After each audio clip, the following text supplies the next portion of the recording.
بسم اللہ الرحمن الرحیم۔ السلام علیکم۔ اردو سٹوری سینٹر سے تمام دیکھنے اور سننے والوں کی خدمت میں سلام عرض کرتے ہیں۔ اگر تو آپ ہمارے چینل پر نئے ہیں تو ہمارے چینل کو سبسکرائب کر دیجئے، ویڈیو کو لائک کیجئے اور لنک دوستوں کے ساتھ ضرور شیئر کیجئے۔ پیش خدمت ہے اردو ناول زندان محبت کا اگلا حصہ۔ بیوٹیشن میک اپ کر کے فارغ ہوئی تو ہانیہ نے سرسری سی نگاہ آئینے پر ڈالی، لیکن نگاہ نے واپس لوٹنے سے انکار کر دیا۔ خوبصورت تو وہ پہلے بھی تھی، لیکن آج بیوٹیشن کے ہاتھوں نے اور کچھ شادی کے اس روپ نے اس کے حسن کو چار چاند لگا کر رکھ دیے تھے۔ وہ اپنے چمکتے سراپے سے نگاہیں چرا کر ہاتھ دیکھنے لگی، جہاں مہندی کا رنگ بھی خوب گہرا آیا تھا۔ حسن بھائی کے نام کی مہندی کا رنگ بتاتا ہے کہ وہ تم سے بے تحاشا محبت کرتے ہیں۔ بیوٹیشن اپنا سامان سمیٹ کر چلی گئی تو کومل نے جھک کر اس کی مہندی دیکھی، پھر محبت سے اس کا چہرہ چھو کر مخاطب ہوئی۔ ہانیہ بمشکل مسکرا پائی۔ کومل، اپنا وعدہ یاد ہے نا؟ اس نے یقین دہانی چاہی تھی، لہجے میں عجیب سی تشنگی کا احساس تھا۔ ہاں میری جان، یاد ہے۔ حسن بھائی سے بات بھی کر چکی ہوں میں۔ رات میں 2 بجے تک وہ آئیں گے تمہارے گھر کے ٹیرس پر۔ امید ہے تب تک سب سو چکے ہوں گے۔ مل لینا پھر ان سے۔ اب میں ذرا دیکھ لوں کہ رسم میں کتنی دیر ہے۔ کومل اس کا ہاتھ دبا کر تسلی دیتی کمرے سے نکل گئی، جبکہ ہانیہ کی نگاہیں پھر اپنے ہاتھوں پر جم گئی تھیں۔ ڈھول کی تھاپ اور شور و غل کی آوازوں سے اندازہ ہو رہا تھا کہ لڑکے والے آ چکے ہیں۔ ہانیہ نے لان کی جانب کھلتی کھڑکی کا پردہ ذرا سا سرکا کے نیچے جھانکا۔ حسن کسی شہزادے کی مانند اپنے کزنز کے حصار میں چلتا ہوا لان میں سجائے گئے جھولے کی جانب بڑھ رہا تھا۔ ان کے آگے کچھ مرد حضرات ڈھول کی تھاپ پر رقص کرنے میں مگن تھے۔ مووی میکر مووی بنا رہا تھا، جبکہ ہانیہ دور سے ہی حسن کے چہرے سے جھلکتی خوشی دیکھ سکتی تھی۔ بے ساختگی میں ہی اس کے چہرے پر مسکان ابھر آئی۔ وہ کھڑکی سے ہٹنے کا قصد کر ہی رہی تھی کہ اس کے کمرے کی لائٹس جلنے بجھنے لگیں۔ ہانیہ نے چونک کر کمرے میں چاروں طرف نظر دوڑائی۔ چند لمحے بار بار جلتے بجھنے کے بعد لائٹس بند ہو چکی تھیں۔ کمرے میں گھوپ اندھیرا چھا گیا، جبکہ نیچے لان میں سب کچھ ویسے ہی روشن تھا۔ ہانیہ نے آگے بڑھ کر ٹیبل لیمپ آن کرنا چاہا، لیکن بے سود۔ یوں لگ رہا تھا کہ ساری لائٹس ایک دم خراب ہو گئی تھیں۔ جیسے وہ خوفزدہ نگاہوں سے ادھر ادھر دیکھنے لگی، تبھی مخالف سمت کی کھڑکی کی جانب کچھ کھٹکا سا ہوا، ساتھ ہی پردے زور زور سے لہرانے لگے۔ ہانیہ بے ساختہ پیچھے ہٹی۔ باہر ہوا بالکل نہیں چل رہی تھی، لیکن اس کے باوجود پردے لہرا رہے تھے۔ پھر کھڑکی کی چٹکنی کھلنے کی آواز سنائی دی۔ ہانیہ نے آنکھیں پھاڑ کر اندھیرے میں ادھر ادھر دیکھنے کی کوشش کی۔ کھڑکی کھل کر خود بخود بند ہو گئی۔ ہانیہ ہڑبڑا کر تیزی سے دروازے کی جانب بڑھی، لیکن اس کے دروازے تک پہنچنے سے پہلے ہی دروازہ ٹھک سے بند ہو گیا۔ ہانیہ نے بوکھلاہٹ میں بار بار دروازے کا ہینڈل گھما کر دروازہ کھولنا چاہا، لیکن ناکام رہی۔ ہیلپ، ہیلپ می پلیز، کوئی ہے؟ وہ چیخ چیخ کر کسی کو مدد کے لیے پکار رہی تھی۔ حلق سے آواز بھی مشکل سے نکل پائی تھی، لیکن سب گھر والے اور مہمان شاید اس وقت لان میں موجود تھے، لڑکے والوں کے استقبال کی غرض سے۔ تبھی اس کی فریاد کسی کے کانوں تک نہ پہنچ پائی۔ ہانیہ نے بھاگ کر لان کی جانب کھلتی کھڑکی کی طرف جانا چاہا کہ وہاں سے کسی کو مدد کے لیے بلا سکے، لیکن اس سے پہلے ہی کسی نے اس کا بازو تھام کر اسے بیڈ کی جانب دھکا دیا تھا۔ وہ لڑکھڑا کر اوندے منہ گری۔ ہاتھوں کی چند چوڑیاں اس کی کلائی زخمی کرتی ٹوٹ کر بیڈ پر ہی گر گئیں۔ منہ سے سسکاری سی نکلی تھی۔ ہیوی جیولری سیٹ کے جھمکوں کے باعث کانوں میں بھی شدید درد محسوس ہوا، لیکن ابھی اس درد سے کہیں زیادہ طاقتور وہ خوف تھا جس نے اسے اپنے حصار میں جکڑ رکھا تھا۔ پردے ایک دم ہلنا بند ہو گئے۔ وہ بالکل کھڑکیوں کے برابر کر دیے گئے کہ باہر سے کسی کی نگاہ اندر نہ پڑ سکے۔ لان سے جو ہلکی سی روشنی کمرے میں آ رہی تھی، اس کا راستہ بھی رک گیا۔ ہانیہ کو کسی کے کمرے میں موجودگی محسوس ہو رہی تھی۔ سرد موسم کے باوجود وہ پسینے سے تر چہرہ لیے خوفزدہ سی بیڈ سے اٹھنے کی کوشش کر رہی تھی۔ تبھی ٹیبل لیمپ آن ہوا اور ٹیبل لیمپ کی روشنی میں ہانیہ نے دیکھا کہ بیڈ پر جو کانچ کی چوڑیاں ٹوٹ کر گری تھیں ان کے ٹکڑے اب ہوا میں بلند ہوتے نیچے فرش پر گر رہے تھے۔ وہ خوفزدہ ہوتی اٹھ کر پیچھے ہوئی، لیکن پیچھے بیڈ کی پشت سے کمر ٹکرانے پر وہ وحشت بھری نگاہوں سے ان ٹوٹی چوڑیوں کو نیچے گرتے دیکھی گئی۔ ہونٹ کپ کپا رہے تھے، منہ سے ایک لفظ تک نکال پانا محال ہو گیا تھا۔ تبھی اسے لگا جیسے بیڈ پر اس کے بالکل مقابل کوئی آن بیٹھا ہے۔ وہ وجود دکھائی نہیں دے رہا تھا، لیکن ہانیہ اس کی موجودگی کو محسوس کر سکتی تھی۔ اس نے ڈر کر مزید پیچھے ہونے کی کوشش کی، لیکن پیچھے گنجائش ہی نہ تھی۔ اس کی بندیا جو مانگ سے ہٹ چکی تھی۔ اس اندیکھے وجود نے ہاتھ بڑھا کر اس بندیا کو درست کیا۔ ہانیہ نے اذیت کے مارے آنکھیں سختی سے بند کر لی۔ بیڈ پر اوندے منہ گرنے کے باعث بالوں کی چند لٹیں چہرے پر پھسل آئی تھیں۔ وہ وجود اب ان لٹوں کو اس کے چہرے سے ہٹا رہا تھا۔ ہانیہ بے بس سی لرزتے وجود کے ساتھ بیٹھی رہی، البتہ آنسو بے تاب ہوتے چہرے پر پھیل گئے۔ اسے نہ جانے کیوں ایسا محسوس ہوا جیسے اس کے ارد گرد آگ لگی ہوئی ہے۔ شدید تپش محسوس ہو رہی تھی، اور یہ پہلی بار نہ تھا۔ وہ وجود جب جب اس کے نزدیک آتا تب تب اسے شدید گرمی کا احساس ہوتا۔ چند لمحوں بعد اسے اپنی زخمی کلائی پر اس نادیدہ وجود کے ہاتھ کی گرفت محسوس ہوئی۔ اس نے بے ساختگی میں ہی ہاتھ کھینچا، لیکن اسے آزاد نہیں کیا گیا تھا۔ خواہ خواہ زخم لگوا لیا نا کلائی پر، کیوں ظلم کر رہی ہو اپنے ساتھ؟ سرگوشی نما آواز ابھری تھی، ساتھ ہی کلائی سے بہتا خون صاف ہونے لگا۔ ہانیہ کو اپنا بازو جلتا ہوا محسوس ہونے لگا۔ اس لمس سے چھوڑو میرا ہاتھ، وہ گھٹی گھٹی آواز میں چلائی۔ اپنے ہاتھ سے اس نظر نہ آنے والے ہاتھ کو جھٹکنے کی کوشش کی، لیکن کوشش اب بھی ناکام ہی ثابت ہوئی تھی۔ کچھ دیر بعد جب اس نے تھک کر کوشش ترک کر دی تو اس کا ہاتھ آزاد کر دیا گیا، لیکن وہ کوشش کے باوجود بیڈ سے اٹھ کر اس سے فاصلے پر نہ ہو پائی تھی۔ کتنا دور بھاگو گی مجھ سے؟ تمہیں کہیں نہیں جانے دوں گا میں۔ جب جب میں چاہوں گا تم کسی کچی ڈور سے کھینچی ہوئی میری طرف چلی آؤ گی۔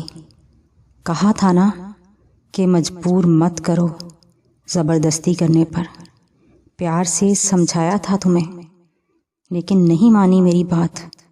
تمہیں تو میں کوئی تکلیف پہنچانے کا سوچ بھی نہیں سکتا۔ ہاں البتہ تمہاری وجہ سے اگر تمہارا وہ کزن جان سے گیا تو مجھ سے شکایت مت کرنا پھر۔ سنگین لہجے میں دھمکی دی گئی تھی۔ ہانیہ کے رونگٹے کھڑے ہو گئے۔ نہیں، تم ایسا کچھ نہیں کرو گے، خدا کا واسطہ ہے تمہیں، میرا پیچھا چھوڑ دو، بخش دو مجھے۔ وہ ہاتھ جوڑے گڑگڑا رہی تھی۔ دوسری جانب چند لمحے خاموشی چھائی رہی۔ مت کرو ایسے، بہت عقیدت ہے تمہارے لیے میرے دل میں۔ تمہاری کوئی بات ٹالنا میرے لیے گناہ کا درجہ رکھتا ہے، لیکن تمہاری یہ بات نہیں مان سکتا میں، تم سے دور نہیں جا سکتا اب۔ جو راستہ دیا جو شخص مجھے تم سے الگ کرنے کی کوشش کرے گا اسے کاٹ کر پھینک دوں گا میں۔ نہ جانے کیسی ضد تھی اس لہجے میں کہ ہانیہ خوف سے ٹھٹر کر رہ گئی اور روتی چلی گئی۔ رونا بند کرو ہانیہ، تمہاری یہ آنسو بہت تکلیف دیتے ہیں مجھے۔ مان کیوں نہیں جاتی تمہیں تو جن اور بھوت دیکھنے کا شوق تھا نا، تو میں تمہارا یہ شوق پورا کر سکتا ہوں۔ بلکہ یہی کیا، میں تمہاری ہر خواہش پوری کرنے کا وعدہ کرتا ہوں۔ صرف ایک بار میری بات مان لو، تمہاری خاطر کچھ بھی کر گزروں گا، تمہارے لیے جنات کی بستی چھوڑ دوں گا۔ ہم اس انسانوں کی بستی سے بھی کہیں دور چلے جائیں گے، کسی اور دنیا میں جہاں تمہارے اور میرے سوا کوئی نہ ہو۔ وہاں ہم دونوں بہت… وہ پراسرار سی آواز ابھی سنائی دے رہی تھی جب ہانیہ ضبط کھوتے ہوئے اس کی بات کاٹ کر چلائی، نہیں دیکھنا مجھے کوئی بھوت، نہیں جانا مجھے کسی بھوت نگری میں یا کسی اور جہاں میں۔ بھوت کو دیکھنے کی خواہش میری زندگی کی سب سے بڑی حماقت تھی۔ مجھے نہیں معلوم تھا کہ اس خواہش کی تکمیل کے سلسلے میں تم کسی مصیبت کی طرح میرے گلے پڑ جاؤ گے۔ تمہیں سمجھ کیوں نہیں آتی یہ بات کہ تم کسی اور دنیا کے ہو اور میں کسی اور دنیا کی؟ آگ اور مٹی کا ملاپ کسی طرح ممکن نہیں ہے۔ تم قدرت کی بنائی گئی حدود کو پار کرنے کی کوشش مت کرو، دفع ہو جاؤ میری زندگی سے، وہ چیخ چیخ کر کہہ رہی تھی۔ ساتھ ہی سسکیاں سنائی دے رہی تھیں اس کی۔ اس نے ہاتھوں میں چہرہ چھپایا تو چوڑیوں کی کھنک گونج اٹھی۔ باہر سے کسی کے ہنسنے اور بولنے کی آواز سنائی دے رہی تھی۔ شاید لڑکیاں ہانیہ کو رسم کے لیے لینے آ رہی تھیں۔ ٹھیک ہے، تو اب مجھے کوئی بھی پرواہ نہیں۔ تمہیں حاصل کرنے کی کوشش میں اگر مجھے کسی کی جان لینی پڑی تو میں یہ بھی کر جاؤں گا، پھر چاہے مرنے والا تمہارا شوہر ہی کیوں نہ ہو۔ سرد و سپاٹ سی آواز ابھری اور پھر کھڑکی کھلنے کی آواز سنائی دی۔ چند سیکنڈز بعد کھڑکی اپنے آپ بند ہو گئی۔ کھڑکی بند ہوتے ہی دروازہ کھولا اور 3 سے 4 لڑکیاں اندر داخل ہوئیں، جن میں کومل بھی تھی۔ ہانیہ نے نامحسوس سے انداز میں اپنی زخمی کلائی دوپٹے کی اوٹ میں چھپائی۔ چلیے میڈم، باہر آپ کو یاد فرمایا جا رہا ہے، ایک لڑکی نے شوخی بھرے انداز میں کہا۔ وہ سب آپس میں ہی باتیں کرنے میں مشغول تھیں۔ تبھی ہانیہ کے روئے روئے چہرے پر کسی نے غور نہیں کیا۔ کومل نے نیٹ کا دوپٹہ اس کے سر پر اڑایا اور گھونگھٹ نکال کر اس کا چہرہ چھپا دیا۔ پھر ایک اور دوپٹے کے سائے میں وہ سب ہانیہ کو لیے رسم کے لیے لان کی جانب بڑھ گئیں۔ مہندی کا فنکشن ختم ہوتے ہی اسے اس کے کمرے میں بھیج دیا گیا۔ باہر ہوتے شور شرابے سے اس کا دل ایک دم اچاٹ ہو کر رہ گیا تھا۔ دل کسی سوکھے پتے کی مانند لرز رہا تھا۔ تبھی اس نے کومل کو اپنے پاس ہی ٹھہرا لیا۔ اس کی حالت ابھی تک سنبھل نہیں پائی تھی۔ بی پی بھی لو ہو رہا تھا، سر میں شدید درد تھا۔ کومل نے اسے میڈیسن لینے کے بعد آرام کرنے کو بھی کہا، لیکن وہ اب سونے سے بھی خوفزدہ ہو چکی تھی۔ بہرحال کومل اس کے ساتھ لیٹ گئی۔ 2:15 بجے تک ہنگامے سرد ہوئے تو حسن چھپتا چھپاتا کسی طرح ان کے ٹیرس تک پہنچا۔ پھر کومل کے نمبر پر میسج چھوڑا۔ کومل نے پہلے باہر نکل کر راستہ صاف ہونے کی تسلی کی، پھر بغیر قدموں کی چاپ پیدا کیے ہانیہ کو لے کر چھت پر چلی آئی۔ میں نیچے سیڑھیوں کے پاس ہوں، 10 منٹ تک کر لو بات، کوشش کرنا جلدی نیچے آ جاؤ، کیونکہ کب کوئی جاگ جائے کوئی خبر نہیں۔ سرگوشی نما آواز میں ہانیہ سے کہہ کر کومل سیڑھیوں کے آغاز پر ہی رک گئی۔ ہانیہ لب کاٹتی کنفیوز سی سیڑھیاں چڑھ گئی۔ وہ مہندی کا لباس بدل چکی تھی، میک اپ بھی صاف کر لیا تھا، اب بالکل سادگی کی حالت میں تھی۔ سیڑھیاں چڑھتی ہوئی اوپر آئی تو حسن کو اوپر موجود پایا۔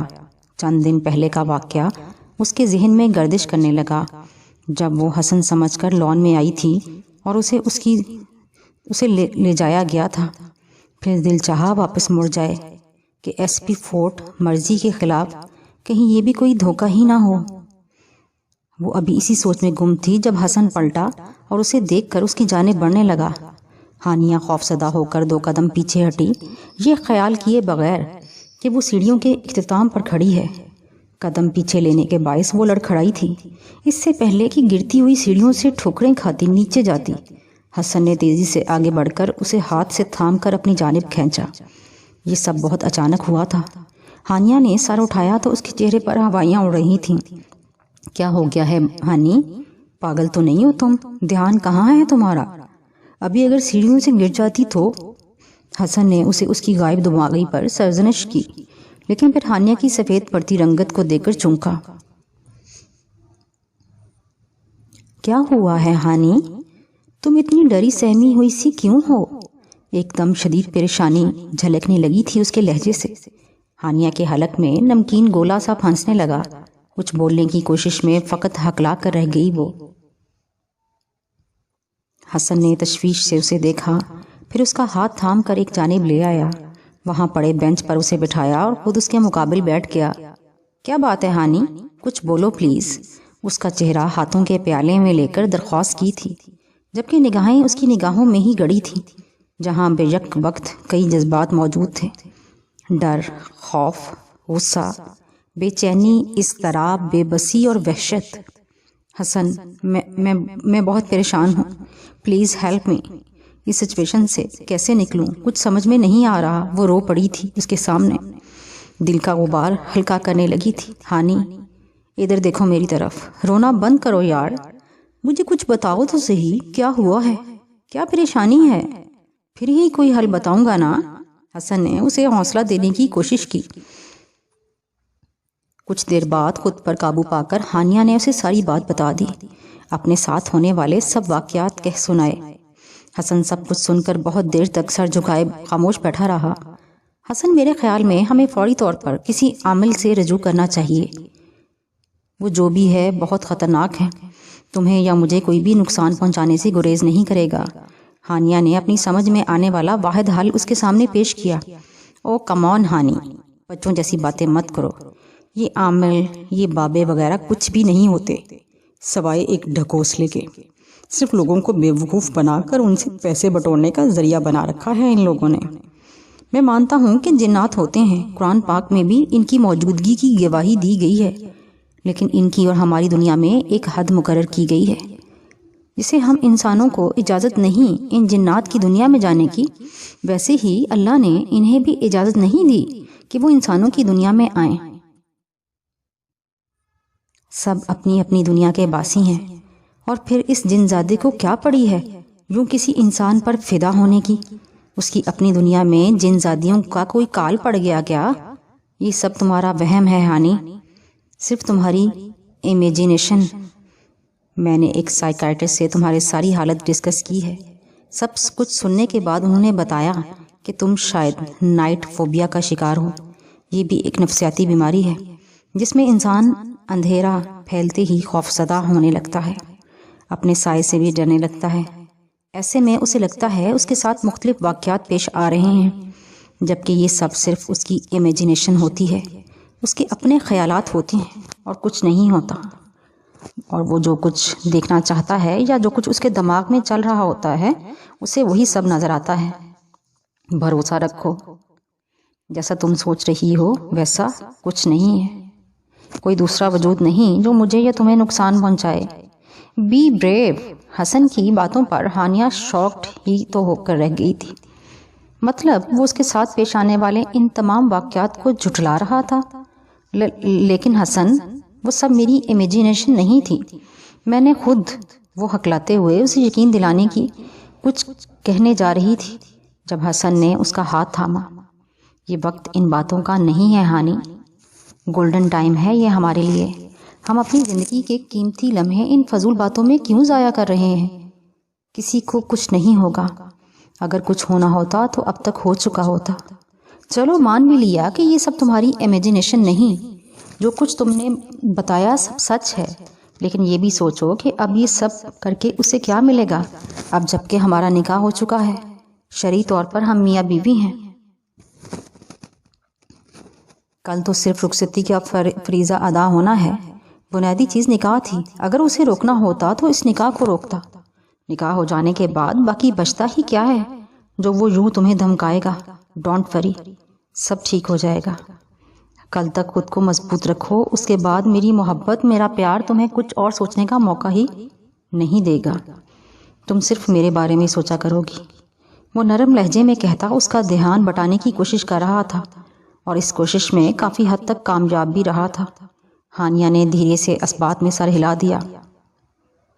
ویسے یہ ناانصافی ہے میرے ساتھ، مہندی کے رسم کے دوران تمہارے چہرے پر گھونگھٹ ڈال دیا گیا، اب یہ سوچ کر آیا تھا کہ میں اپنی دلہن کو لائیو دیکھوں گا کہ کیسی لگ رہی ہے، لیکن یہاں تو دل کے سارے ارمانوں پر پانی ہی پھیر دیا تم نے۔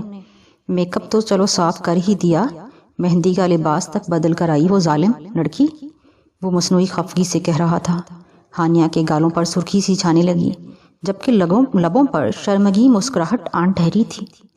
حسن اس کا ہاتھ تھامے اس کی مہندی پر نظریں جمائے بیٹھا تھا۔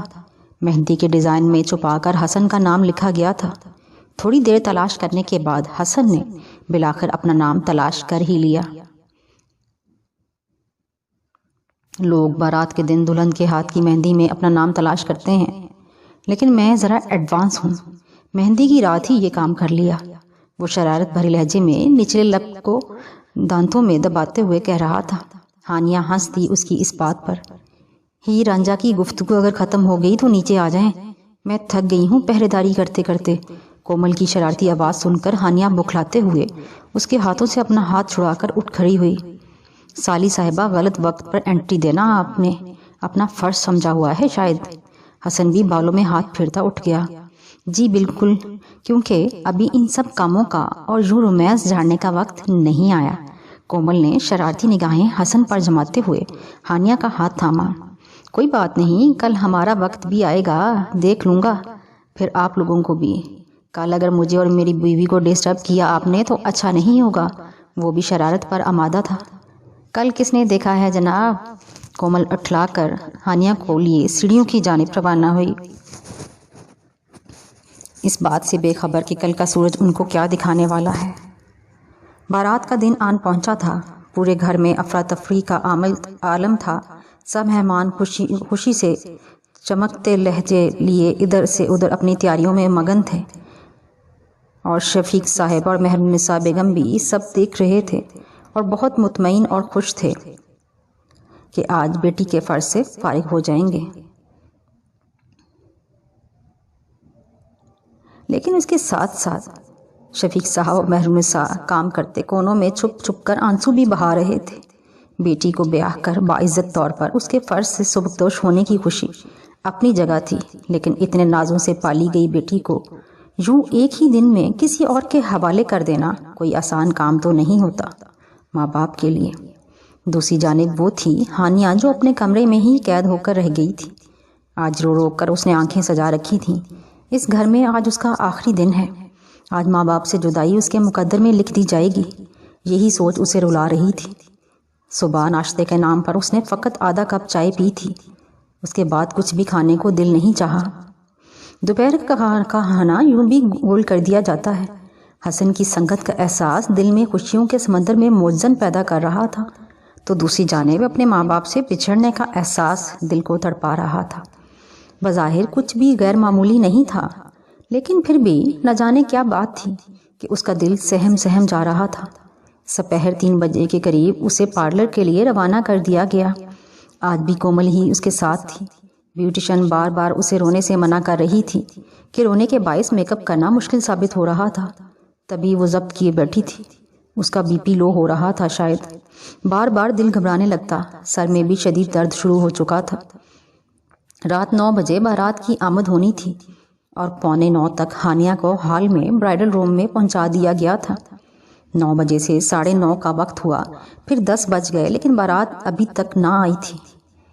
لڑکی والوں کی طرف سے جو مہمان بارات کے استقبال کے لیے موجود تھے، ان میں بھی چمگوئیاں شروع ہو چکی تھیں کہ نہ جانے کیوں نہیں آئی بارات ابھی تک۔ شفیق صاحب بار بار رضا صاحب کو کال ملا رہے تھے، لیکن کوئی فون اٹھا ہی نہیں رہا تھا۔ مہر النساء نے بھی کئی بار بشریٰ بیگم کو فون ملایا، لیکن رزلٹ وہی رہا۔ سب بے تحاشا پریشان ہو چکے تھے۔ ہانیہ کے دل میں بھی رہ رہ کر ہول اٹھ رہے تھے۔ دھیان اس جن زادے کی دھمکی کی جانب تھا، نہ جانے کیا ہونے والا تھا۔ تقریباً 10:30 بجے رضا صاحب کی کال آئی۔ دولہے کی گاڑی کا زبردست ایکسیڈنٹ ہوا تھا، جس میں گاڑی کا ڈرائیور تو سر پر چوٹ لگنے سے موقع پر ہی دم توڑ گیا تھا۔ البتہ حسن کی قسمت اچھی تھی کہ اسے چند خراشیں آئی تھیں بس، لیکن سب میں پریشانی کی ایک لہر دوڑ گئی۔ رضا صاحب نے تسلی دی تھی کہ پولیس آئی ہے اور چند فارمیلٹیز پوری کرنے کے بعد آدھے گھنٹے تک بارات ہال پہنچ جائے گی۔ ہانیہ کو یہ بات نہیں بتائی گئی تھی، البتہ مہر النساء کو شفیق صاحب نے مختصراً سب بتا دیا۔ بہرحال عین بارات کے دن یہ حادثہ پیش آنا کچھ اچھی بات ہرگز نہ تھی۔ کئی مہمانوں نے تو دبے لفظوں میں ہانیہ کو منحوس قرار دے دیا۔ بشریٰ بیگم نے بھی 1-2 بار رضا صاحب سے بات کہی کہ ہانیہ اور حسن کی شادی کے لیے دل سے رضامند نہیں ہیں، لیکن رضا صاحب نے بے وقت کے اس راگ پر انہیں سختی سے جھڑک کر رکھ دیا۔ ایک تو وہ پہلے ہی بے حد پریشان تھے، اوپر سے بشریٰ بیگم کی یہ فضول باتیں دماغ گھما کر رکھ دیا تھا اس صورتحال نے۔ ہاسپٹل سے نکلتے ہی انہوں نے حسن اور ہانیہ کے نام کا صدقہ دیا۔ 11 بجے کے قریب بارات ہال پہنچی تو سب کی جان میں جان آئی۔ مہمانوں کی دبی دبی سرگوشیوں سے ہانیہ قدرے چونک سی گئی۔ اسے یہ اندازہ تو ہو ہی گیا تھا کہ کچھ غلط ہوا ہے، لیکن کیا، یہ وہ کسی سے پوچھ نہیں سکتی تھی فی الوقت۔ نکاح کا فریضہ تو پہلے ہی سر انجام دیا جا چکا تھا۔ ہال سے رخصتی کے بعد ہانیہ کو گھر لایا گیا اور اس کے بعد بے شمار رسموں کا ایک سلسلہ شروع ہو گیا۔ شرم اور جھجک کے باعث ہانیہ ابھی تک حسن کے چہرے کو نہیں دیکھ پائی تھی، ورنہ اس کی پیشانی میں موجود بینڈیج اور دائیں رخسار پر موجود ہلکے سے زخم کے نشان پر چونکتی ضرور۔ اب وہ کچھ حد تک مطمئن ہو چکی تھی کہ وہ جن زیادہ اپنے مقصد میں کامیاب نہ ہو سکا، اور اس کی سب باتیں دھمکی کے سوا کچھ نہیں۔ دل سے تمام ڈر اور خوف دور ہوئے تو اسے حسن کے ساتھ بننے والے اس خوبصورت رشتے کا احساس ہوا۔ دل میں جذبات بیدار ہونے لگے۔ رات کے 2 بجے جب اسے حسن کے کمرے میں پہنچایا گیا تب تھکن کے باعث اس کی کمر میں شدید درد تھا، لیکن حسن کا انتظار کرتے کرتے دلی جذبات کا عکس اس کی مسکراہٹ سے جھلک رہا تھا۔ چہرے پر دلکش رنگ لیے وہ خوبصورتی سے سجے اس کمرے کو دیکھ رہی تھی، جس میں گلاب اور موتیے کے پھولوں کی مہک چہار سو پھیلی ہوئی تھی۔ وہ آج پور پور سجی تھی صرف حسن کے لیے، اور اب اس کا دل بے تابی سے دھڑک رہا تھا۔ وہ حسن کے منہ سے اپنے لیے تعریفی جملے سننا چاہتی تھی۔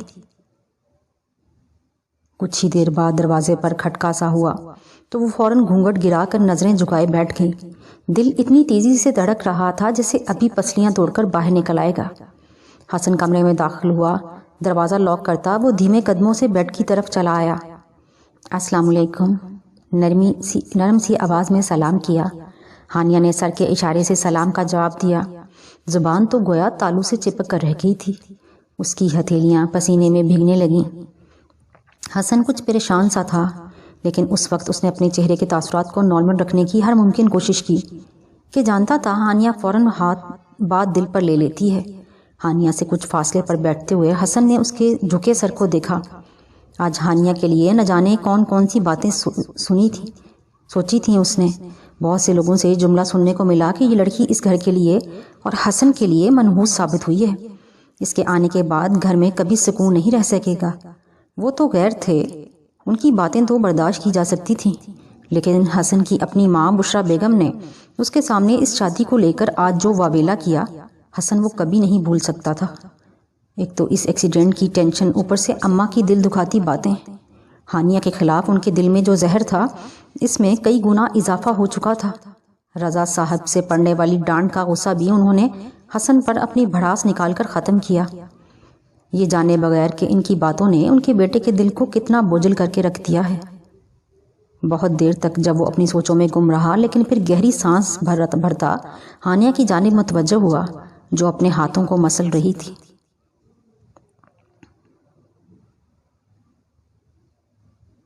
گھونگھٹ اٹھانے کی اجازت ہے؟ حسن نے کچھ توقف کرنے کے بعد اسے مخاطب کیا۔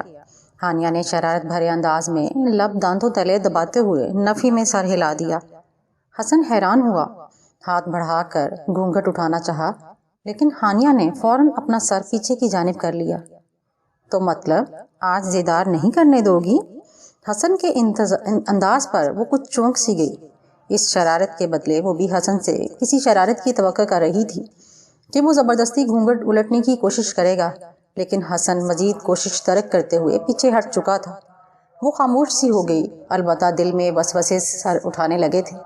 جاؤ ہانی، چینج کر لو، تھک گئی ہو تم بھی۔ اس کا چہرہ دیکھے بغیر حسن نے کہا تو ہانیہ کو حیرت کا دوسرا جھٹکا لگا۔ کہاں تو وہ ہر وقت اپنی بے تابیوں کی داستانیں سناتا رہتا تھا، اور کہاں آج یہ سرد اور خشک سا رویہ۔ چند لمحوں بعد ہی وہ اٹھ گئی۔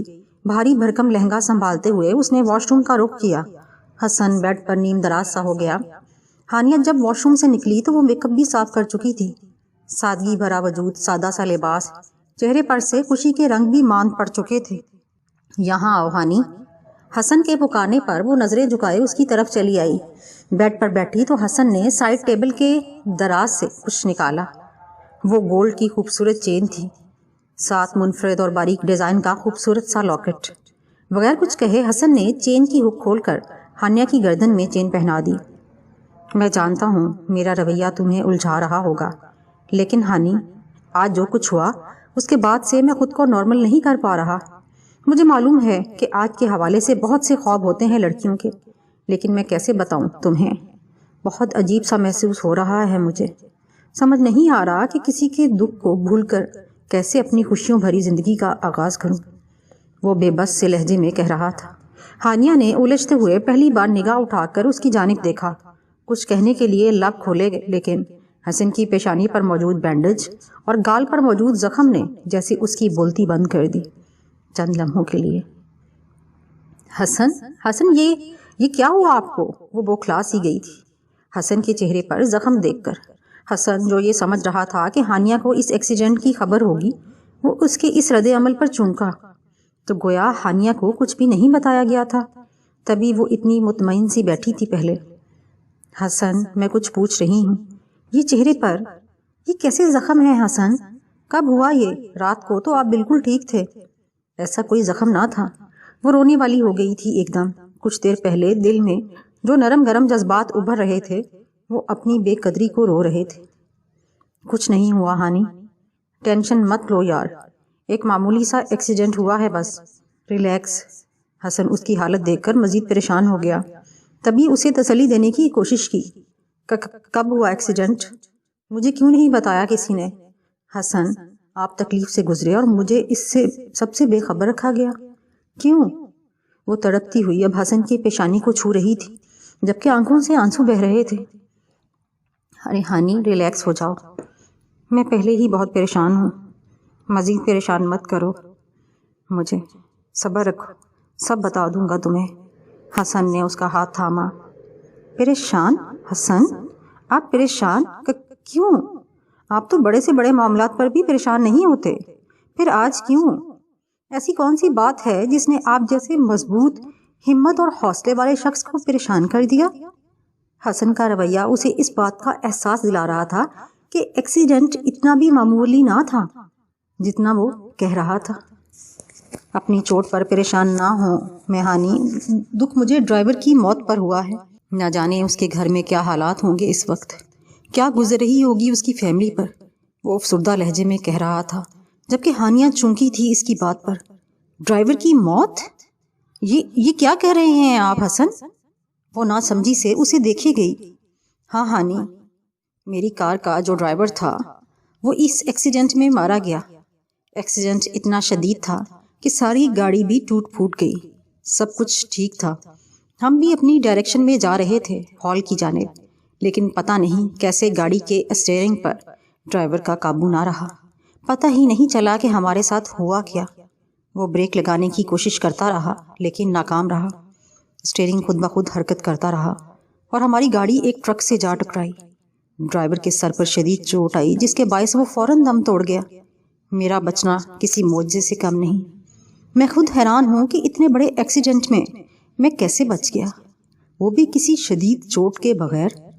لیکن موت کے اتنے قریب دیکھ کر کچھ وقت کے لیے ہی صحیح میرا دماغ چکرا کر رہ گیا تھا۔ وہ منظر ابھی تک نگاہوں سے ہٹ ہی نہیں رہا۔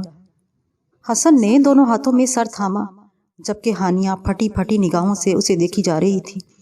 کانوں میں دور کہیں کوئی آواز ابھر رہی تھی، تمہیں حاصل کرنے کے لیے اگر مجھے کسی کی جان بھی لینی پڑی تو میں یہ بھی کر جاؤں گا، پھر چاہے مرنے والا تمہارا شوہر ہی کیوں نہ ہو۔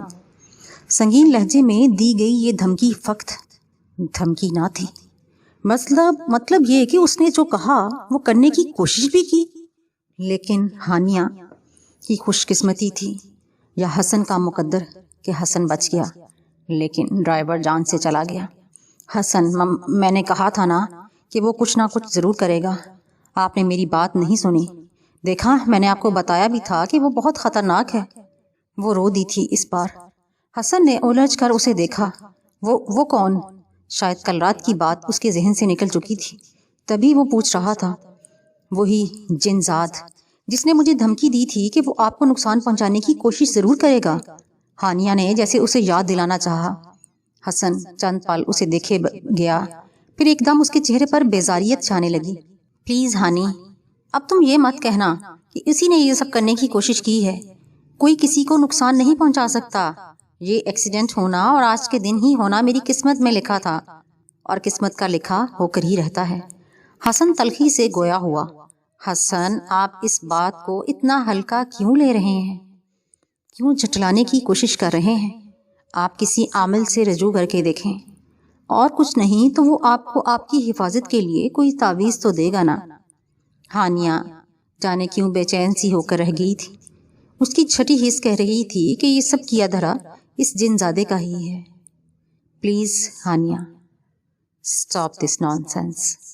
تم اچھی طرح جانتی ہو مجھے ان تعویذ گنجوں پر بالکل یقین نہیں۔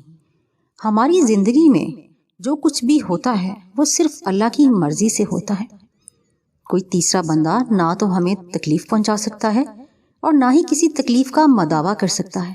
حسن نے اس دیوانی لڑکی کی طرف دیکھا جو آنکھوں میں ہراس لیے اسے تک رہی تھی، لیکن حسن وہ پھر کچھ کہنے جا رہی تھی جب حسن بول اٹھا، ہانی میں پہلے ہی بہت ڈسٹرب ہوں، فار گاڈ سیک چھوڑ دو ان سب باتوں کو، سو جاؤ اب، صبح پھر ایک تھکا دینے والا دن ہمارا منتظر ہے۔ ہاتھ اٹھا کر قطعی لہجے میں کہتا حسن لیٹ چکا تھا۔ ہانیہ چند لمحے بے بس نگاہوں سے اسے دیکھنے کے بعد خود بھی ایک طرف لیٹ گئی۔ دل کا خوف کئی گنا بڑھ گیا تھا۔ جس حسین ترین شادی شدہ زندگی کے خواب اس نے دیکھے تھے، کیا یہ تھی شروعات اس زندگی کی؟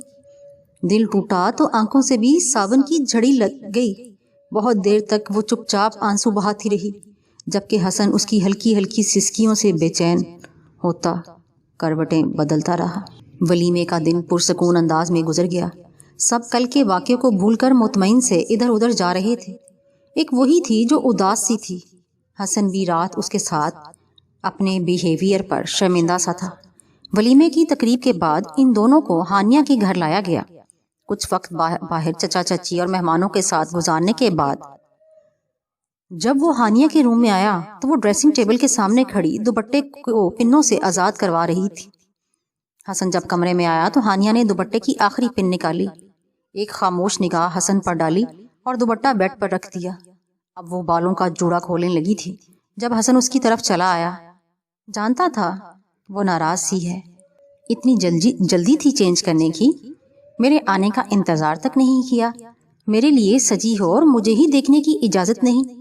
اس کا ہاتھ تھام کر پنس اتارنے سے روکا اور اس کی پشت پر کھڑے ہوتے ہوئے آئینے میں اس کا عکس دیکھا۔ ہانیہ نے نگاہیں اٹھا کر آئینے میں اپنے پیچھے موجود حسن کو دیکھا۔ اس کی نظریں شکوہ کنا تھیں، جس سے حسن کی شرمندگی میں مزید اضافہ ہوا۔ I am sorry. اس کے قریب وہ ایک بازو اس کی کمر میں حائل کرتے ہوئے کان میں سرگوشی کی۔ ہانیہ لب کاٹتی آنسو ضبط کرنے کی کوشش کرنے لگی، ساتھ ہی نظریں بھی جھکا لیں۔ Can I help you? دوبارہ پنس کی طرف بڑھتا اس کا ہاتھ تھام کر اس سے سوال پوچھا، ساتھ ہی وہ خود پنس اتارنے لگا۔ ہانیہ خاموش کھڑی رہی۔ بہت خوبصورت لگ رہی تھی تم آج، روپ تو کل بھی آیا تھا تم پر، لیکن آج تو شہزادیوں کو بھی مات دے دی تم نے۔ لہجے میں ڈھیروں جذبات سجائے حسن کی نگاہیں اس کی لمبی خوبصورت سراہی دار گردن پر ٹکی تھی، جو جوڑے کے باعث مزید نمایاں ہو رہی تھی۔ کیا فائدہ اس تعریف کا؟ جب کرنی چاہیے تھی تب تو کی نہیں۔ وہ جس نے خاموش رہنے کا وعدہ کیا تھا خود سے ہی وہ شکوہ کر ہی گئی تھی آخر۔ حسن ہنس دیا اس کی اس بات پر۔ کوئی بات نہیں سویٹ ہارٹ، تم یہ سمجھ لو آج ہماری فرسٹ نائٹ ہے اور آج ہی سب تعریفیں وصول کرنے کا حق ہے تمہارا، شرارت سے آنکھ دبا کر کہا گیا تھا۔ ہانیہ کا چہرہ سرخ پڑنے لگا، مزید ہمت نہ رہی تھی اس کی طرف دیکھنے کی۔ حسن نے اس کا رخ اپنی جانب کیا، محبت بھری اس کے چہرے نگاہیں اس کے چہرے پر ٹکائیں۔ سوری یار، کل کے لیے، کل میں ڈپریشن کا شکار تھا، اسی لیے بس اتنا اچھا اور قیمتی وقت مس کر دیا میں نے اپنی لائف کا۔ اس کے دائیں کان کے جھمکے کو انگلی سے چھوتے ہوئے اس کا چہرہ دیکھ رہا تھا۔ ہانیہ اس بار بھی خاموشی رہی۔ ویسے یہ کمرہ ادھورا سا ہے، مطلب سجا ہوا نہیں ہے، ہمارا روم تو ابھی بھی ڈیکوریٹڈ ہے، کیا خیال ہے وہاں چلیں؟ فرسٹ نائٹ نہ صحیح، سیکنڈ نائٹ تو وہاں منا سکتے ہیں ہم، وہ ابھی بھی شرارت سے بھرپور لہجے میں کہہ رہا تھا۔ ہانیہ نے خفگی سے بھرپور نگاہیں لیے اسے گھورا، چہرے کے زاویے بھی بگاڑے۔ حسن پھر سے ہنسنے لگا۔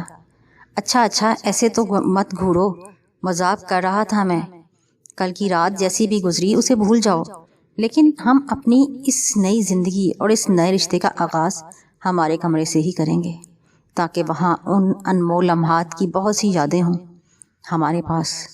اور رہی بات تمہاری تعریف میں کنجوسی کی، تو فکر مت کرو، کل کی رات تمہاری تعریفوں کے پل باندھنے کی مختص کر رکھی ہے میں نے، اور اس کے بعد تم کبھی ڈیمانڈ نہیں کرو گی اپنی تعریف کروانے کی۔ وہ پھر سے شرارت پر آمادہ ہوا۔ ہانیہ جو اس کی باتوں میں اور خوبصورت لہجے میں کھوئی ہوئی تھی، اس کی آخری بات پر ناسمجھی سے اسے دیکھنے لگی، اور جب بات سمجھ آئی تو ڈھیر ساری شرم نے اسے آن گھیرا۔ بہت برے ہیں آپ حسن، اس کا سینے پر مکہ رسید کرتے ہوئے کہا گیا تھا۔ رشتے کی نوعیت بدلتی ہی وہ حسن کو تم سے آپ کہنے لگی تھی، اور حسن کو یہ تبدیلی اچھی لگی تھی۔ اچھا ہوں یا برا، اب تو صرف تمہارا ہوں، مکمل طور پر تمہارا، اور ہمیشہ تمہارا ہی رہوں گا۔ بس مجھ پر یقین رکھنا۔ حسن نے نرمی سے اسے تھام کر اپنے ساتھ لگایا تھا۔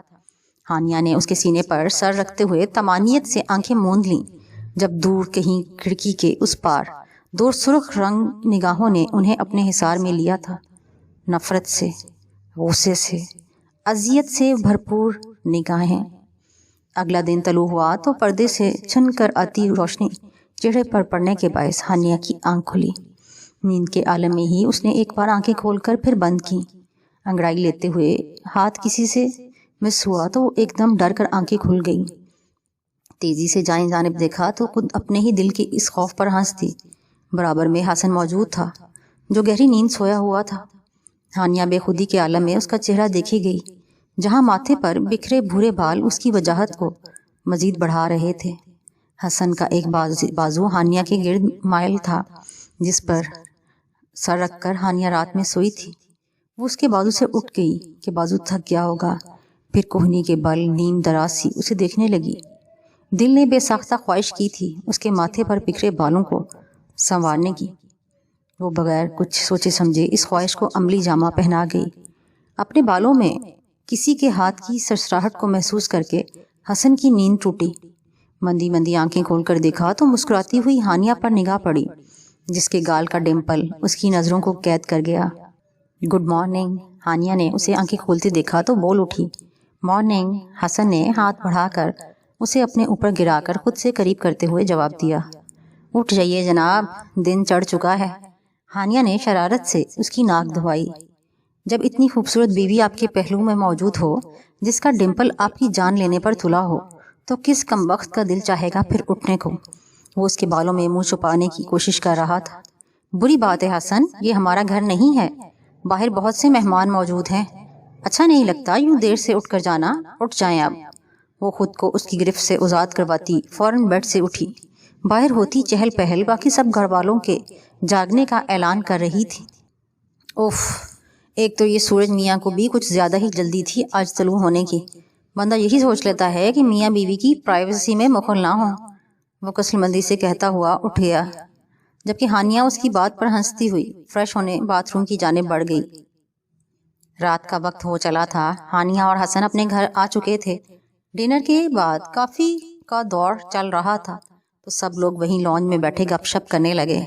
حسن کی کزنز نے ہانیہ کو اپنے گھیرے میں لیا ہوا تھا اور اسے چھیڑ رہی تھیں، شرارتیں کر رہی تھیں، جبکہ کچھ ہی فاصلے پر حسن بھی اپنے کزنز کے ساتھ بیٹھا تھا۔ اس کی نگاہیں بار بار ہانیہ کی جانب اٹھ رہی تھیں۔ اس کا چہرہ بلش کر رہا تھا اور حسن دلچسپی سے اس خوبصورت منظر کو اپنی نگاہوں میں قید کر رہا تھا۔ کچھ ہی دیر بعد ہانیہ نے جب حسن کی جانب نگاہ اٹھائی تو حسن نے اسے اوپر کمرے میں جانے کا اشارہ کیا۔ ہانیہ نے گھبرا کر جلدی سے نفی میں سر ہلایا کہ وہ یوں مہمانوں کے درمیان سے اٹھ کر کیسے روم میں جاتی۔ حسن نے اسے گھور کر دیکھا، پھر دوبارہ اشارہ کیا۔ چھپ چھپ کے اشارے کرنا، یوں سرد سی آہیں بھرنا کیا، چل ساتھ میرے محبوب صنم، جب وہ پیار کیا تو ڈرنا کیا۔ حسن کے کزن معیز کی نگاہیں ان دونوں پر ہی جمی تھیں۔ حسن کو یوں اشاروں سے باتیں کرتے دیکھ کر اس کی شرارت کی رگ بھڑکی، تبھی وہ گنگنایا۔ حسن خجل سا ہو کر رہ گیا، جبکہ ہانیہ بھی جھیم سی گئی۔ کچھ ہی دیر بعد ہانیہ نے جب حسن کی جانب نگاہ اٹھائی تو حسن نے اسے اوپر کے کمرے میں جانے کا اشارہ کیا۔ ہانیہ نے گھبرا کر جلدی سے نفی میں سر ہلایا کہ وہ یوں مہمانوں کے درمیان سے اٹھ کر کیسے روم میں جاتی۔ حسن نے اسے گھور کر دیکھا اور پھر وہ دوبارہ اشارہ کیا۔ چھپ چھپ کے اشارہ کرنا کیا، یوں سرد سی آہیں بھرنا کیا، چل ساتھ میرے محبوب صنم، جب پیار کیا تو ڈرنا کیا۔ حسن کی کزن معیز کی نگاہیں ان دونوں پر جمی پڑی تھیں۔ حسن کو یوں اشاروں سے باتیں کرتے دیکھ کر اس کی شرارت کی رگ پھڑکی۔ تبھی وہ گنگنایا۔ حسن خجل سا ہو کر رہ گیا، جبکہ ہانیہ بھی جھیم سی گئی۔ لالے، تجھے لائسنس مل گیا ہے اب بھابھی سے بات کرنے کا؟ تو یوں اشارے کیوں کر رہا ہے آنکھ بچا کر؟ اگر کمرے میں جانے کا دل چاہ رہا ہے تو اٹھ، ہاتھ پکڑ بھابھی کا اور لے جا کمرے میں، معیز نے آنکھ دبا کر کہا تو وہ وہاں سب کا کہکا گونج اٹھا۔ حسن شرمندہ سا ہو گیا۔ نہیں یار، بس ایسے ہی نیند آ رہی ہے مجھے، کمزور سے لہجے میں اس نے صفائی دینے کی کوشش کی۔ جانتا تھا اب وہ لوگ اس کا ریکارڈ لگا دیں گے۔ نیند آ رہی ہے تو سو جاؤ جا کر، بھابھی کو ابھی نیند نہیں آ رہی ہوگی نا؟ کیوں بھابھی؟ فہد نے بھی شرارتی نگاہوں سے اسے دیکھتے ہوئے اپنا حصہ ڈالا۔ سمجھا کرو نا فہد، شادی شدہ لوگوں کی فہرست میں آنے کے بعد بیوی کے بغیر نیند نہیں آیا کرتی، اور ان کی تو شادی ہوئے صرف 2 دن ہوئے ہیں۔ بے چینی بے قراری کو قرار کہاں آیا ہوگا ابھی؟ نوشاد کی بات پر ایک بار پھر کہکا پڑا تھا۔ کم بختو، تم لوگوں کی شادیوں پر میں نے تم لوگوں کو تنگ کیا تھا کیا، جو تم لوگ اب میری کلاس لگائے بیٹھے ہو؟ حسن کوئی راہ فرار نہ پا کر ان پر ہی چڑھ دوڑا۔ ہاں ہاں ہاں، تب تم فیڈر پیتے بچے تھے، تمہیں کچھ پتہ ہی نہ تھا کہ چھیڑنا کہتے کسے ہیں، لیکن اب ہمیں تو سب پتہ ہے میرے یار۔ تم نے موقع مس کر دیا، لیکن ہم کوئی موقع ہاتھ سے نہیں جانے دیتے۔ نوشاد نے فہد کے ہاتھ پر ہاتھ مار کر جواب دیا اور حسن اسے گھور کر رہ گیا۔ چلو ٹھیک ہے یار، نیند آ رہی ہے اب مجھے۔ حسن نے وال کلاک کی جانب دیکھا جہاں 12 بجنے میں 5 منٹ باقی تھے۔ ہاں ٹھیک ہے، لیکن بھابھی ابھی یہیں رہیں گی، تمہیں اجازت ہے جانے کی؟ معیز اب بھی اسے تنگ کرنا نہ بھولا تھا۔ حسن جواب دیے بغیر سیڑھیوں کی جانب بڑھا، لڑکیوں کے پاس سے گزرتے ہوئے ایک لمحے کو رکا، ہانیہ کی جانب دیکھا۔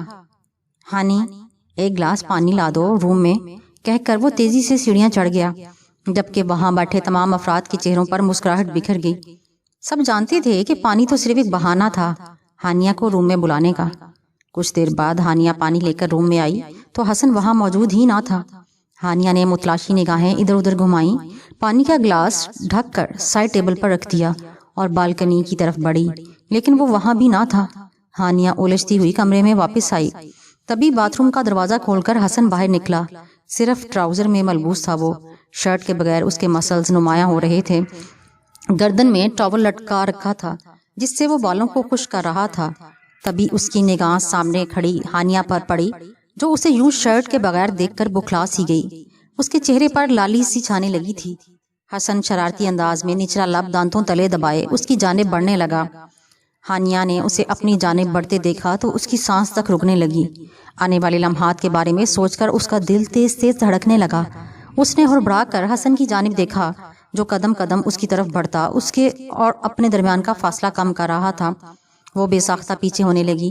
چند قدم پیچھے ہوئی تو کمر دیوار سے جا لگی۔ اس نے بوکھلا کر دیوار کی جانب دیکھا۔ تبھی حسن نے ایک ہی جسم میں سارا فاصلہ طے کیا۔ اب کہاں جاؤ گی؟ شرارتی نگاہیں اس پر جمائے وہ مخاطب تھا۔ ہانیہ کی تو زبان ہی بند ہو کر رہ گئی، کچھ کہنے کی کوشش میں لب پھڑا کر رہ گئے۔ اس نے ایک طرف سے ہو کر نکلنا چاہا، لیکن حسن نے اس طرف دیوار پر اپنا ہاتھ رکھ کر راستہ روک دیا۔ ہانیہ تیزی سے دوسری جانب بڑھی، لیکن اس طرف بھی راہیں مسدود کر دی گئیں۔ اس وقت وہ لب کاٹتی چہرہ جھکائے حسن کی باہوں کے حصار میں تھی۔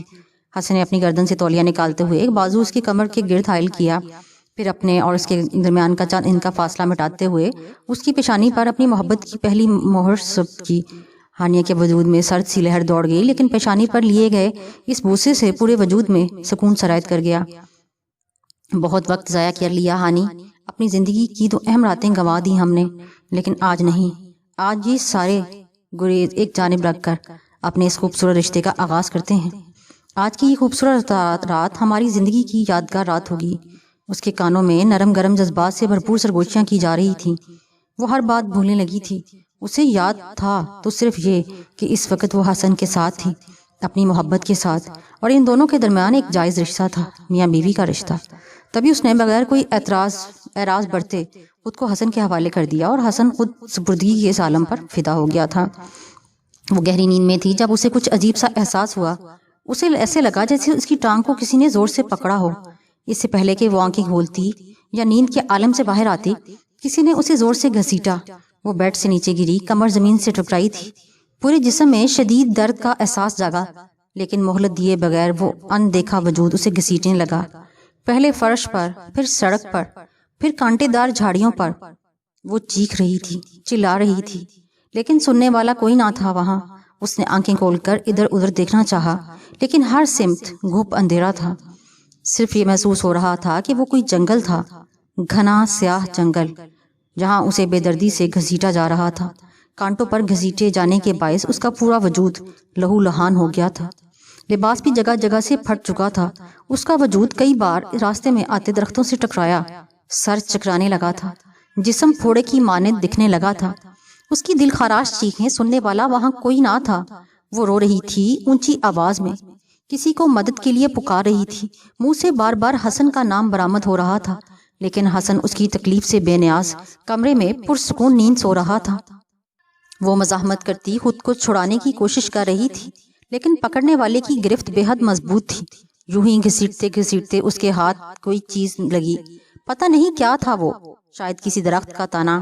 ہانیہ نے دونوں ہاتھوں سے اسے مضبوطی سے تھاما۔ وہ غیر مرئی قوت اسے اب بھی کھینچ رہی تھی، لیکن ہانیہ نے اپنی پوری قوت صرف اس درخت کے تنے کو پکڑنے پر لگا دی۔ کچھ ہی دیر بعد اسے احساس ہوا کہ اس کی ٹانگ آزاد کر دی گئی ہے۔ وہ سسکتی ہوئی فوراً پیچھے ہوئی، درخت سے ٹیک لگا کر گھٹنوں میں سر دے کر رونے لگی، پھر سر اٹھا کر خوفزدہ نگاہوں سے ارد گرد دیکھا۔ وہاں کوئی بھی نہ تھا اس کے علاوہ، صرف اونچے لمبے درخت تھے جو اس تاریکی میں خوفناک منظر پیش کر رہے تھے۔ اس نے روتے ہوئے اپنے بازوؤں اور ہاتھوں کو دیکھا۔ کانٹوں پر گھسیٹے جانے کے باعث وہاں بے شمار زخم بنے تھے، جن میں سے خون رس رہا تھا، اور یہ حال صرف بازوؤں کا ہی نہ تھا، پورا وجود ایسے زخموں سے بھرا پڑا تھا۔ وہ ہچکیاں لیتی ہوئی بمشکل درخت کا سہارا لیتی اٹھی، چہرہ رگڑ کر آنسو صاف کیے، ایک بار ادھر ادھر دیکھا۔ خوف سے جان نکل رہی تھی، لیکن اسے گھر پہنچنا تھا، جلد سے جلد۔ وہ اندازہ لگاتی ایک جانب بڑھی، ابھی چند قدم دور پہنچی ہوگی جب کسی نے اسے زوردار دھکا دیا۔ وہ منہ کے بل گری، پیڑ مڑ گیا تھا، سر کسی شے سے ٹکرایا، حلق سے آواز تک نہ نکلی، بس چند کراہیں برآمد ہوئی تھیں۔ اسی پسلی کے قریب کسی نے ٹھوکر رسید کی۔ وہ روتے ہوئے تکلیف سے دوہری ہونے لگی، یوں لگا تھا جیسے جسم کی سب ہڈیاں ٹوٹ گئی ہوں۔ اب تو اٹھنے کی ہمت بھی نہ رہی تھی۔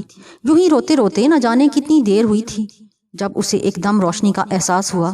اس کی آنکھیں چندھا سی گئیں، بمشکل آنکھیں کھولیں تو اسے جھٹکا لگا۔ وہ اپنے اور حسن کے مشترکہ کمرے کے اٹیچ باتھ روم میں تھی۔ وہ جنگل ختم ہو چکا تھا، وہ اونچے لمبے وحشت پیدا کرتے درخت کہیں گم ہو چکے تھے۔ ہانیہ جلدی سے اٹھی، لیکن جسم سے اٹھتی ٹیسوں نے جیسے اسے بے حال کر دیا۔ دیوار کا سہارا لے کر وہ کھڑی ہوئی تو نگاہ سامنے نظر آتے آئینے تک گئی، جس میں نظر آتے اپنے ہی چہرے کو دیکھ کر وہ کانپ اٹھی۔ منہ پر ہاتھ رکھ کر اس نے چیخ روکی تھی، جبکہ آنکھوں سے گرم گرم آنسو ابلنے لگے۔ چہرے پر بے شمار خراشیں پڑی تھیں، جن سے رشتہ خون اس کے چہرے کو بھیانک بنا رہا تھا۔ اس نے اپنے لباس کو دیکھا، دونوں کندھوں سے، بازوؤں سے، کمر سے پورا لباس پھٹا ہوا تھا۔ وہ سسک اٹھی، باتھ روم سے نکل کر کمرے میں آئی تو پیروں سے بہتا ہوا خون فرش کو رنگین کرنے لگا۔ کمرے میں حسن بلینکٹ اوڑے پرسکون نیند سو رہا تھا۔ ہانیہ کو حیرت ہوئی کہ اس کی اتنی چیخوں پر بھی حسن کی آنکھ نہ کھلی تھی۔ آگے بڑھ کر اس نے حسن کو جگانے کے بارے میں سوچا، تاکہ اسے اپنی حالت دکھا سکے، اسے بتا سکے کہ یہ سب اس کا خواب نہیں، اس کا وہم نہیں، یہ سب حقیقت ہے۔ لیکن پھر کچھ سوچ کر رک گئی۔ حسن یوں اس حال میں اسے دیکھے گا تو کتنا پریشان ہو جائے گا۔ چند دن پہلے بارات کے دن اس کے ایکسیڈنٹ کے بعد حسن کو اس نے ڈپریشن میں دیکھا تھا۔ کل ہی تو وہ بہت مشکل نارمل ہو پایا تھا، اب وہ پھر اسے ٹینشن کیسے دیتی؟ یہی سوچ کر وہ پیچھے ہٹ گئی۔ دوبارہ باتھ روم میں گئی، وہاں اس کا نیا لباس لٹکا تھا۔ خود کو سنبھالتی وہ شاور لینے لگی، پھٹا ہوا لباس وہیں لٹکا دیا کہ صبح حسن جب زخموں کے بارے میں پوچھے گا تو ثبوت کے طور پر وہ لباس بھی دکھا سکے گی حسن کو۔ شاور لینے کے بعد اس نے آئنمنٹ لے کر زخموں پر لگایا، منہ سے سسکاریاں سی بلند ہونے لگیں، جہاں جہاں ہاتھ جا سکتا تھا وہاں اس نے مرہم لگایا۔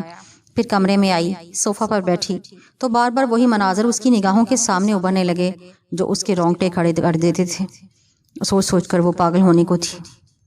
اسے خبر ہی نہ ہوئی کہ کب نیند نے اسے آ لیا۔ صبح کسی نے اسے جھنجھوڑا تو اس کی آنکھ کھلی۔ مندی مندی آنکھوں سے اس نے سامنے دیکھا جہاں حسن کھڑا تھا۔ اس کے ہونٹ ہل رہے تھے، لیکن ہانیہ کا دماغ اس کے منہ سے نکلتے الفاظ نہیں سمجھ پایا۔ وہ اٹھ کر سیدھی ہوئی، تبھی منہ سے کراہ نکلی۔ اس نے بے ساختہ اپنا پاؤں پکڑا۔ ہانی کیا ہوا؟ حسن جو پہلے اس سے کچھ پوچھ رہا تھا، اس کے کراہنے پر فوراً اس کے نزدیک صوفے پر بیٹھا، پریشان صورت لیے اس سے سوال کیا۔ ہانیہ اب اپنے پیر کی جانب دیکھ رہی تھی جو سوج چکا تھا، شاید پاؤں میں موچ آ گئی تھی۔ وہ آنکھوں میں نمی لیے پیر کی طرف دیکھے گئی۔ ہانی، میں کچھ پوچھ رہا ہوں، پاؤں پر کیا ہوا؟ اور تم یہاں صوفے پر کیا کر رہی ہو؟ اتنا بڑا بیڈ کم پڑ گیا تھا جو یہاں صوفے پر سو رہی ہو؟ وہ بھی دوہری ہو کر اس کا پاؤں تھام کر حسن نے غور سے دیکھا۔ پاؤں کو تھامنے پر ہانیہ کے منہ سے سسکاری سی بلند ہوئی۔ حسن پلیز، بھیگی آواز میں کہتے ہوئے اس نے حسن کی گرفت سے پاؤں آزاد کروانا چاہا۔ ویٹ اے منٹ، پیر میں موچ آئی ہے شاید، حسن نے کہتے ہوئے اس کے پیر کو ایک جھٹکا دیا۔ ہانیہ چیخ اٹھی تھی، جان جیسے لبوں پر آ گئی۔ اور ریلیکس یار، حسن نے اس کے چہرے کی جانب دیکھا جہاں تکلیف کے آثار نمایاں تھے۔ چوٹ کیسے لگی تمہیں؟ حسن نے سنجیدہ چہرہ لیے سوال کیا، اور وہ مناظر یاد کر کے ہانیہ کا دل بھر آیا۔ حلق میں نمکین سا گولا پھانسنے لگا، کچھ بولنا بھی محال ہو گیا۔ ہانیہ، رونا بند کرو یار پلیز، تم سے شادی کرتے وقت خود سے عہد کیا تھا میں نے کہ تمہاری آنکھوں میں آنسو نہیں آنے دوں گا کبھی، اور تم اس دن سے ہی رو رہی ہو۔ حسن کے لہجے میں اس بار اذیت تھی۔ بات کرتے ہوئے اس نے ہانیہ کے رخساروں سے آنسو پونچھے۔ وہ نگاہیں جھکا گئی۔ اب کچھ بتاؤ گی، کیا ہوا؟ گر گئی تھی کیا؟ مجھے کیوں نہیں بلایا؟ آواز کیوں نہیں دی؟ حسن نرمی سے پوچھ رہا تھا۔ ہانیہ نے دل کو مضبوط کیا۔ حسن، رات میں پتہ نہیں کیا ہوا میرے ساتھ، کسی نے میرے پاؤں کو کھینچتے ہوئے مجھے گھسیٹا، میں بہت چیخی چلائی، تمہیں بہت بلایا، مدد کی درخواست کی، لیکن میری فریادیں، میری آہیں شاید تمہارے کانوں تک پہنچی ہی نہیں۔ حسن، تم سوچ بھی نہیں سکتے کہ مجھ پر کیا گزری، کتنی تکلیف سے گزر رہی ہوں میں۔ مجھے فرش پر گھسیٹا گیا، پھر سڑک پر، گھنے جنگل میں جہاں ان گنت جھاڑیاں تھیں، کانٹے دار جھاڑیاں۔ کانٹے میرے جسم کو چیر رہے تھے، جسم سے جگہ جگہ سے خون رس رہا تھا۔ میں اذیت کے مارے چیخ رہی تھی، لیکن کوئی مداوا کرنے والا نہ تھا۔ تم میرا یقین نہیں کرتے نا حسن، اسے میرا وہم سمجھتے ہو؟ یہ دیکھو میرا چہرہ، میری گردن، میرے جسم پر کوئی ایسی جگہ نہیں جو زخموں سے خالی ہو۔ یہ میرے ہاتھ، میرے بازو۔ وہ روتے ہوئے بول رہی تھی، تبھی اسے اپنی بات ادھوری چھوڑنی پڑی۔ وہ چونکی، پھر بازو کی آستین اوپر کر کے پاگلوں کی طرح کچھ تلاشنے لگی۔ ناکام ہو کر دوسرا بازو دیکھا، پھر اپنی شلوار کے پانچی پنڈلی تک اوپر کیے، وہاں بھی کچھ نہ تھا، کوئی زخم کا نشان نہیں، کوئی خراش تک نہیں، خون نسنا تو دور کی بات تھی۔ حسن، یہاں زخم تھے، بہت سی خراشیں تھی، کہاں گئیں؟ وہ پاگل سی ہونے لگی، بے ساختہ اپنا چہرہ ٹٹول کر دیکھا، پھر تیزی سے اٹھ کر ڈریسنگ ٹیبل کے سامنے گئی۔ پیر کی تکلیف کا احساس بھی نہ رہا تھا، اب آنکھوں میں حیرت اور بے یقینی تھی۔ اس کا چہرہ بالکل ٹھیک تھا، کوئی زخم کا نشان نہیں تھا وہاں، اس کا باقی جسم بھی بالکل ٹھیک تھا، اب تو درد کا احساس بھی نہ تھا۔ حسن، حسن، مجھے چوٹیں آئی تھیں، میرا سر بھی درختوں کے تنوں سے ٹکرایا تھا، میرا پورا چہرہ زخموں سے بھرا پڑا تھا۔ وہ کوئی جنگل تھا حسن، جہاں میں اکیلی۔ وہ پریشان سی نہ جانے کیا کہے جا رہی تھی جب اس کی زبان کو بریک لگے۔ حسن بہت عجیب نگاہوں سے اسے دیکھ رہا تھا، پھر وہ اٹھ کر اس کی طرف چلا آیا۔ حسن، بیلیو می، میرے ساتھ یہ سب ہوا ہے، اصل میں یہ میرا وہم نہیں، کوئی خواب بھی نہیں، میں نے اس اذیت کو، اس تکلیف کو محسوس کیا ہے۔ حسن، میں اس گھنے جنگل میں رات کی تاریکی میں بالکل تنہا تھی، میں نے تمہیں بہت آوازیں دیں لیکن تم، وہ اسے یقین دلانے کی کوشش میں ہلکان ہو رہی تھی، تبھی حسن اس کے قریب آیا۔ یہ سب کیا ہے ہانیہ؟ تمہارے کہنے کے مطابق تمہیں رات کے وقت کوئی جنگل میں لے گیا، تمہیں تکلیفیں پہنچائیں، تمہارے پورے جسم پر ان گنت چوٹیں آئیں، تم نے مجھے آوازیں دی اور مجھ تک تمہاری کوئی آواز پہنچی نہیں، کوئی تک بنتی ہے ان سب باتوں کی؟ پہلی بات تو یہ کہ جنگل کا یہاں ہمارے گھر کے پاس کوئی نام و نشان تک نہیں، تو تم جنگل تک کیسے پہنچ گئی؟ دوسری بات، تمہیں چوٹیں آئیں تو چند ہی گھنٹوں تک ان چوٹوں کا، ان زخموں کا نام و نشان تک مٹ گیا۔ تیسری بات، تم تھی تو اسی کمرے میں، اور تم جانتی ہو میری نیند بہت کچی ہے، ذرا سے کھٹکے پر آنکھ کھل جاتی ہے میری۔ ایسا کیسے ہو سکتا ہے کہ تم مجھے آوازیں دو، چیخو، چلاؤ اور میری آنکھ ہی نہ کھلے؟ پھر یہ بتاؤ کہ تم جنگل میں تھیں تو جنگل سے واپس کیسے آ گئیں اتنی جلدی، اور آ کر سو بھی گئی؟ تمہیں جب میں نے اٹھایا تم یہاں صوفے پر سو رہی تھی، اور تم؟ حسن ابھی بات کر رہا تھا جب ہانیہ نے مضطرب سی ہو کر اس کا ہاتھ تھاما۔ حسن میرا یقین کرو، میں جھوٹ نہیں کہہ رہی۔ تم میرا یقین کیوں نہیں کرتے؟ میں ایک منٹ ٹھہرو، میں ابھی تمہیں اپنا لباس دکھاتی ہوں۔ وہ باتھ روم میں لٹکا، جھاڑیوں اور کانٹوں سے الجھنے کے باعث میرا لباس سارا پھٹ گیا تھا۔ وہ لباس دیکھ کر تو تمہیں ضرور یقین آئے گا۔ وہ لنگڑا کر چلتی ہوئی باتھ روم تک آئی، گھٹنی سے لٹکا اپنا لباس اتارا۔ حسن بھی اس کے پیچھے چلا آیا۔ وہ دروازے میں کھڑا تھا۔ یہ دیکھو، میرا پورا لباس پھٹ چکا تھا، بازوؤں سے، کمر سے، اور لباس کو پکڑ کر وہ سیدھا کر رہی تھی، لیکن اسے دیکھتے ہی اسے جھٹکا لگا۔ وہ بے یقینی سے لباس کو دیکھے گئی، پھر جلدی سے ادھر ادھر پلٹنے لگی۔ یہ کیسے ہو سکتا ہے؟ میں نے خود اسی باعث بدلا تھا یہ لباس، ایسا نہیں ہو سکتا۔ وہ بڑبڑائی ہوئی کہ کئی بار لباس الٹ پلٹ کر چکی تھی۔ جب حسن نے آگے بڑھ کر اس کے ہاتھ سے قمیص پکڑی، اسے غور سے دیکھا، لیکن لباس بالکل صحیح سلامت تھا۔ پاگل مت بنو ہانی، روز بروز تمہاری ذہنی حالت خراب ہوتی جا رہی ہے۔ آخر کیوں تم یہ سب خیالات اپنے ذہن میں نہیں نکالتی؟ فار گاڈ سیک، بھول جاؤ یہ سب خیالات پاگل کر دیں گے تمہیں۔ دیکھو، کوئی چوٹ نہیں لگی تمہیں، لباس بھی بالکل ٹھیک ہے، پھر بھی تم یقین کرنے کو تیار نہیں کہ یہ سب صرف تمہارا خواب تھا یا کوئی وہم۔ خدا را رحم کرو اپنے حال پر بھی اور مجھ پر بھی۔ حسن اب جھنجھلا سا گیا۔ حسن، یہ میرا وہم نہیں ہے، وہ کمزور سے لہجے میں بولی۔ حسن نے بے بسی سے اسے دیکھا۔ اچھا چلو ریلیکس ہو جاؤ، پاؤں پہ پہلے چوٹ ہی لگی ہے تمہیں، پیر مزید متاثر ہوگا، ادھر آ کر بیٹھو، آرام کرو، میں ذرا فریش ہو لوں، پھر ناشتہ کر کے کہیں باہر چلتے ہیں۔ تمہارا مائنڈ فریش ہوگا تو ذہن سے یہ سب خیالات بھی نکل جائیں گے، طبیعت میں بہتری محسوس کرو گی تم۔ حسن نے اس کی بگڑتی حالت دیکھ کر لہجے میں نرمی پیدا کی، پھر اسے کندھوں سے تھام کر سہارا دیتا ہوا بیڈ تک لے آیا، جبکہ وہ کنفیوز سی یہی سوچی رہ گئی کہ رات میں جو ہوا سب واقعی کوئی خواب تھا یا حقیقت۔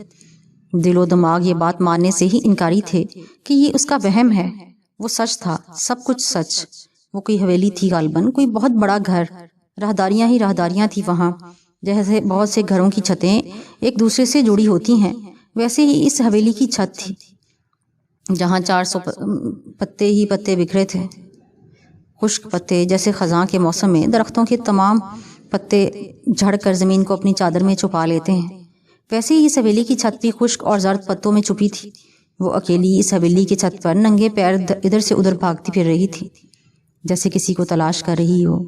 زرد پتے اس کے قدموں تلے آ کر چرمرا رہے تھے، آواز پیدا کر رہے تھے، لیکن وہ ان پتوں کی آواز سے بے نیاز تھی۔ اس کے انداز میں اضطراب تھا، بے چینی تھی۔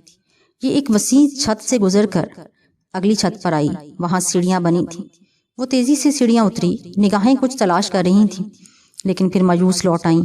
سیڑھیاں اتر کر سامنے پھر ایک وسیع و عریض چھت تھی جو ویسے ہی خشک پتوں سے ڈھکی تھی۔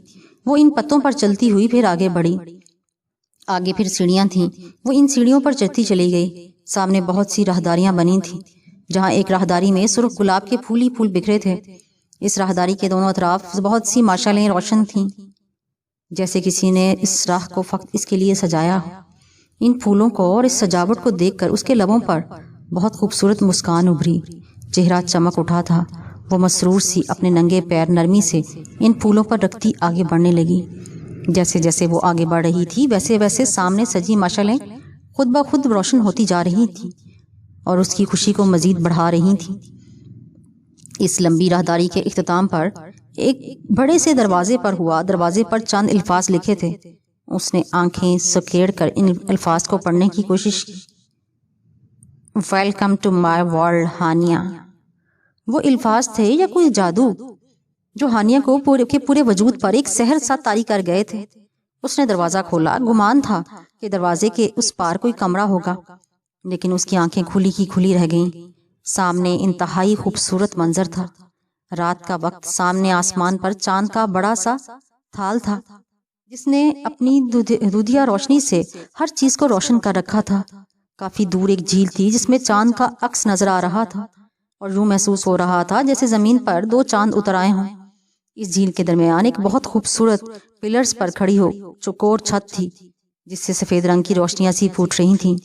اس جگہ سے دروازے تک ایک لمبی اور پتلی سی سڑک بنی تھی جس کی چوڑائی اتنی تھی کہ اس پر بیک وقت فقط 2 لوگ گزر سکتے تھے۔ اس سڑک کے دونوں اطراف بھی روشنیاں تھیں جیسے بہت سے جگنو ترتیب سے وہاں ڈیرے جمائے بیٹھے ہوں